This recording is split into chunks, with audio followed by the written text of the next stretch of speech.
नमस्कार. सीतांजली किचनमध्ये सर्वांचं मनापासून स्वागत आहे. आज आपण कांदे पोहे बनवते. कारण ना पोहे खायचं खूप मन झालं होतं. त्यामुळे आज खूप दिवसांनी आम्ही बनवत आहे.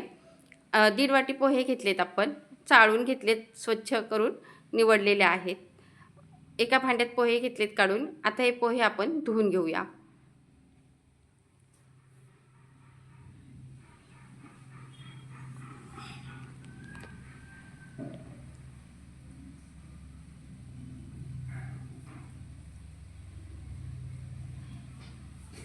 आता पोहे आपण हलक्या हाताने धुवून घ्यायचे आहेत. खूप असं जोरजोरात असं दाबायचं नाही, तर मग चुरा होतो पोह्यांचा. ह्याच्यातलं आपण सर्व पाणी काढून टाकूया. पाणी काढून टाकले. आता पोहे बाजूला ठेवते मी. आणि इकडे एक मोठ्या आकाराचा कांदा घेतला आहे, कढीपत्ता, हिरवी मिरची आणि शेंगदाणे. आता कांदा आपण बारीक चिरून घेऊया.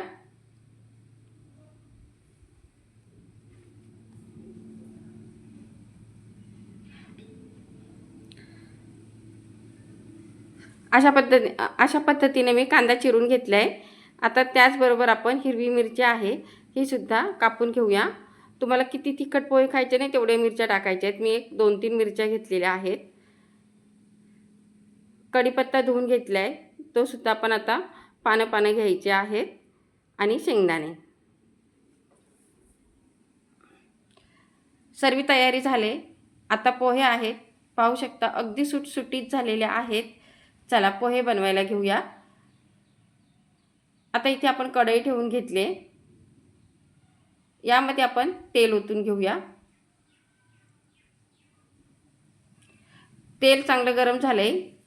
आता शेंगदाणे टाकून घेतलेत. शेंगदाणे आपण जरा खरपूस तळायचे, पण जास्त काळे पण नाही करायचे. शेंगदाणे थंड झाल्यानंतर एकदम कुरकुरीत होतात. आपण एका डिशमध्ये काढून घेऊया.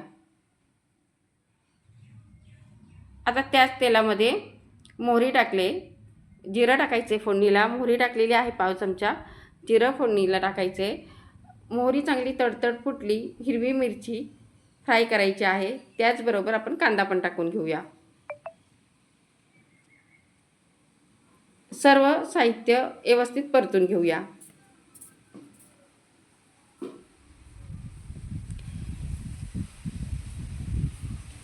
आता बघा कांदा छान आपण असा परतून घेतलाय. आता यामध्ये हळद टाकायची आहे.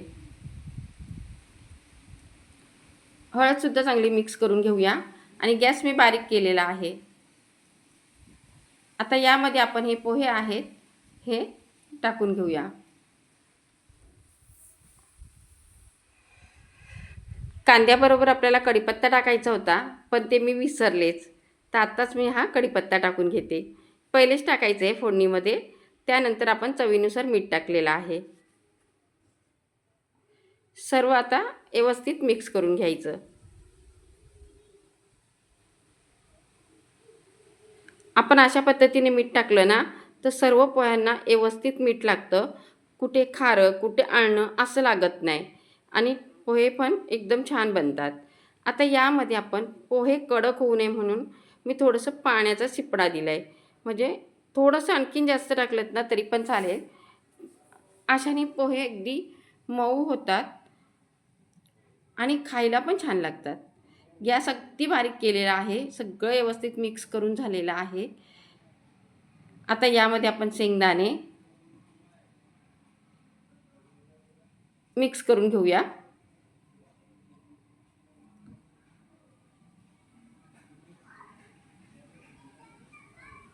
आता यामध्ये मी थोडीशी साखर टाकते.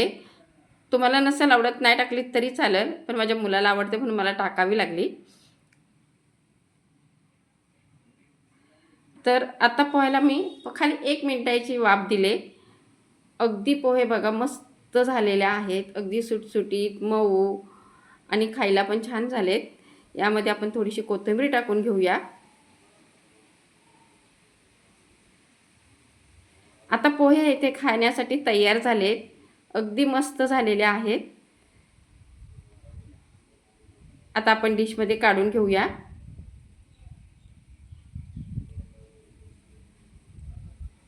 आता पोह्यामध्ये ना थोडासा लिंबू पिळायचा एक नंबर लागतं. त्याच्यानंतर बारीक शेव टाकली तरी पण चालेल. तर पोहे एकदम मस्त झालेले आहेत. मऊ लुसलुसीत, खायला एक नंबर. तर मैत्रिणींनो, तुम्ही पण बनवा. पोहे तर आपण बनवत असतो, पण अशा पद्धतीने नक्की बनवा. छान लागतात खायला. चला तर परत भेटूया आपण अशाच एका नवीन रेसिपीसोबत. आणि हो, नवीन कोणी असेल तर सबस्क्राईब करा. बाय.